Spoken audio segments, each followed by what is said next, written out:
Assalamualaikum dan salam Sarawak. Maju Makmur bersama saya Fatin Syahira Rusti. Berita utama, mantan Tuan Yang Terutama TYT yang di Pertuan Negeri Sarawak, Tun Pehin Sri Abdul Taib Mahmud meninggal dunia pada pagi Rabu. Tun Abdul Taib Mahmud, 87 tahun, menghembuskan nafas terakhir kira-kira jam 4.40 pagi tadi di hospital swasta di Kuala Lumpur. Allahyarham menjadi Ketua Menteri Sarawak selama 33 tahun bermula dari 26 Mac 1981 hingga 28 Februari 2014. Allahyarham kemudiannya dilantik sebagai Yang di-Pertuan Negeri Sarawak ke-7 pada 1 Mac 2014 dan berakhir 25 Januari 2024. Allahyarham meninggalkan 4 orang anak hasil perkahwinannya dengan Allahyarhamah Datuk Patinggi Puan Sri Laila Taib iaitu Jamilah Hamidah, Datuk Sri Mahmud Abu Bekir, Datuk Sri Abdul Rahman Sulaiman dan Datuk Hanifah Hajar Taib yang juga merupakan Timbalan Menteri Ekonomi Malaysia merangkap Ahli Parlimen Muka.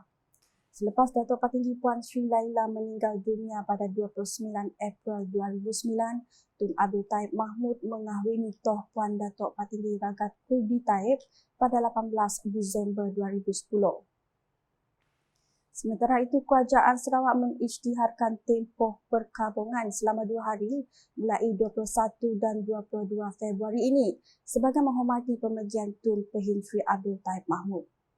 Setiausaha Kerajaan Sarawak Dato' Amar Muhammad Abu Bakar Mazuki dalam satu kenyataan rasmi berkata, bendera Ibu Pertiwi hendaklah dinaikkan separuh tiang di seluruh negeri ini dan semua majlis rasmi yang melibatkan acara-acara hiburan hendaklah ditangguh serta-merta. Menurutnya, Kerajaan Sarawak merakamkan takziah kepada seluruh keluarga Allahyarham Tun Pehin Sri Abdul Taib Mahmud dan mendoakan semoga roh Allahyarham dicucuri rahmat. Beliau turut menggalakkan agar semua masjid dan rumah ibadah mengadakan majlis doa bagi memperingati pemergian Allahyarham.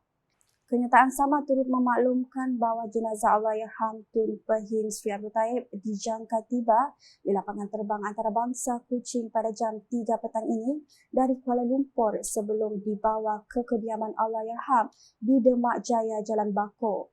Jenazah akan dibawa ke Dewan Undangan Negeri Dun pada Khamis 22 Februari untuk memberi peluang kepada rakyat memberi penghormatan terakhir mulai jam 8 pagi hingga 11.30 pagi. Selepas itu, jenazah akan dibawa ke Masjid Demak untuk disolatkan sebelum dikebumikan dengan istiadat pengebumian negeri di perkuburan keluarga di Demak Jaya. Laporan seterusnya, kaum wanita memainkan peranan yang begitu penting dalam pelbagai aspek. Menurut Timbalan Premier Sarawak Dato' Amar Wang Tengah Ali Hassan, pada masa kini sudah terdapat wanita yang memegang jawatan tinggi seperti Presiden atau Perdana Menteri di beberapa buah negara. Jelasnya di negara ini sendiri sudah ramai wanita yang menjadi menteri, timbalan menteri serta berjawatan tinggi di dalam perkhidmatan awam maupun sektor swasta. Begitu juga dalam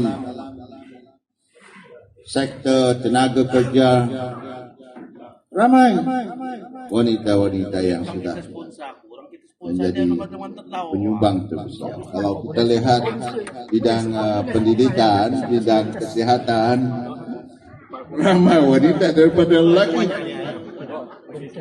Jadi peranan kita begitu penting dalam semua aspek. Dia berkata demikian semasa berucap pada program Mesra Persekutuan Perkumpulan Wanita Sarawak PPWS Daerah Lawas yang keempat di sini pada Ahad.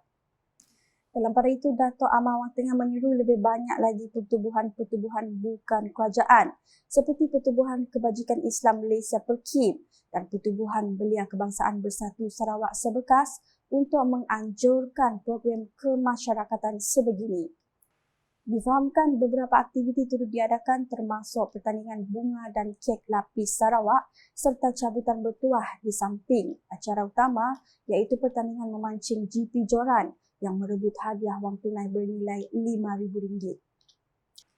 Selanjutnya, Kerajaan Sarawak melalui Pusat Sokongan Sosial Komuniti CSSC Kuching meneruskan usaha untuk membantu golongan memerlukan di sini melalui penganjuran program kesejahteraan komuniti rentan sempena sambutan Tahun Baru Cina.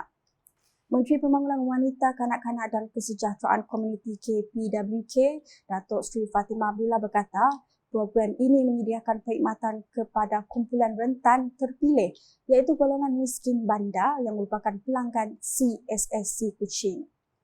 Jelasnya, ia menyediakan platform bagi jaringan kesukarelaan antara agensi awam, agensi swasta dan badan bukan kerajaan NGO untuk menyumbang kepada kesejahteraan komuniti yang memerlukan di CSSC Kuching. We have facilities here. This is for Community Social Support Center, where we support the community. And most of those who are working here are NGOs and volunteers. So any donations like what and contributions that the public provide, it all goes back to our disadvantaged and the needy group. But we want to do more. We want to address social issues, not only address poverty issues, but also address especially the ones on education. Beliau berkata demikian ketika berucap dalam program kesejahteraan komuniti rentan sempena sambutan Tahun Baru Cina di CSSC Kuching pada Selasa. CSSC Kuching telah menerima seramai 16,336 pengunjung dan 542 keluarga sejak pengoperasiannya pada Disember 2022 sehingga Disember 2023. Penubuhan CSSC Kuching adalah selaras dengan komitmen Kerajaan Gabungan Parti Sarawak GPS dalam usaha mencapai status negeri maju dengan pembangunan seimbang menjelang 2030. Terdahulu, program tersebut turut menyaksikan penyerahan sijil halal daripada Jabatan Agama Islam Sarawak JAIS kepada pertubuhan untuk masyarakat miskin Bandar Kuching Scoop bagi pengendalian soup kitchen di CSSC Kuching. Di Sarike pula, projek Jambatan Batang Rajang dan projek Jalan Pasi ke Tanjung Manis sudah mencapai 86% siap dan dijangka dapat digunakan sepenuhnya pada Mei 2025. Menurut Timbalan Menteri Infrastruktur dan Pembangunan Pelabuhan Sarawak, Dato' Insena Aidil Lariwo, status keseluruhan projek mengikut jadual kini sepatutnya siap pada 84%, namun kontraktor berjaya menyiapkan 86%, di mana ianya 2% awal dari sepatutnya. So the latest schedule completion for the whole package, this project, the road plus the bridge is in May 2025. But judging from the performance by the contractor, we are quite optimistic they can complete earlier than the schedule target. And we have been told by the SO, the bridge, especially the span, the last span, they can complete it by September this year. Beliau berkata demikian ketika ditemui selepas lawatan tapak projek jambatan tersebut pada Selasa. Tambahnya, kontraktor tiada masalah dari segi tenaga kerja dan bahan binaan, namun penangguhan masa siap terpaksa dipohon berikutan isu luar jangka seperti kejadian tiang yang dilanggar tongkang. Dato' Insena Aidil memberitahu projek jalan tersebut akan memendekkan perjalanan dari Sarike ke Tanjung Manis kepada hanya 45 minit berbanding 1 jam 30 minit pada masa sekarang setelah siapnya kedua-dua projek tersebut. Apabila siap, katanya ia diharap dapat membuka lebih banyak kawasan di sepanjang jalan bagi tujuan pembangunan infrastruktur dan juga pertanian. Untuk rekod, projek jalan sepanjang 17 km tersebut termasuk pembinaan jambatan sepanjang 1.4 km merentasi Batang Rajang telah dimulakan pada 2019 namun terpaksa ditunda berikutan pelbagai isu yang tidak dapat dielakkan seperti arahan kawalan pergerakan pada tahun 2020 hingga 2021. Sementara itu, Timbalan Menteri Perancangan Bandar, Pentadbiran Tanah dan Alam Sekitar Sarawak, Dato' Len Talib Saleh yang turut hadir menjelaskan perkhidmatan feri akan dibangunkan bagi menghubungkan kawasan Bukit Huang Parit Bugis dan Muara Payang melalui kawasan Tanah Putih untuk menghubungkan mereka ke Jalan Pasir Tanjung Manis. Menurutnya, perbincangan telah diadakan untuk membangunkan feri dari Tanah Putih menuju ke Bukit Huang dan Parit Bugis bersama Dato' Insina Aidil. Saya juga telah berbincang dengan Yang Berhormat Dato' Aidil Lariwu untuk kita membangunkan feri dari Parit Bugis, Bukit Huang ke kawasan ini ke Tanah Putih yang jaraknya ialah lebih kurang 30 meter. Jadi untuk sementara waktu mereka sudah dalam radar mereka untuk membangunkan feri ini untuk menghubungkan penduduk-penduduk di Bukit Huang, Parit Bugis dan juga Muara Payang kepada tanah besar Serikei ini, insyaAllah. Dan juga penduduk bangsa Cina di Bukit Huang dan penduduk bangsa Bugis di Parit Bugis dan penduduk Iban di Muara Payang. Jadi 3 komuniti yang duduk di pulau ini haruslah pada masa ini tidak mempunyai hubungan. Tambah beliau, sistem perhubungan yang sedia ada kini adalah perahu dan bot persendirian untuk bergerak ke Bandar Serikei. Dalam masa terdekat ini pihak JKR, kementerian dalam proses untuk menyiapkan feri ini, insyaAllah. Okay. Untuk jangka masa panjang, Dato' Len memberitahu plan pembangunan yang lebih baik seperti pembinaan jambatan akan terus diusahakan agar semua kawasan di Dun Kuala Rajang dapat dihubungkan melalui jalan darat. Manakala sebanyak 36 pasukan dari seluruh negara termasuk 1 dari Jakarta, Indonesia mengesahkan penyertaan pada kejohanan 10 Pin Bowling Sarawak Hornbill Team Cup SHTC 2024 yang akan berlangsung dari 4 hingga 9 Mac ini di Megaland Sarawak, Batu Kawah, Kuching. Kejohanan anjuran Persatuan 10 Pin Bowling Amatur Sarawak Abas dengan kerjasama Perbadanan Sukan Sarawak SAC itu bakal mempertandingkan 9 acara iaitu beregu, trio, berpasukan 4 dan backer competitions.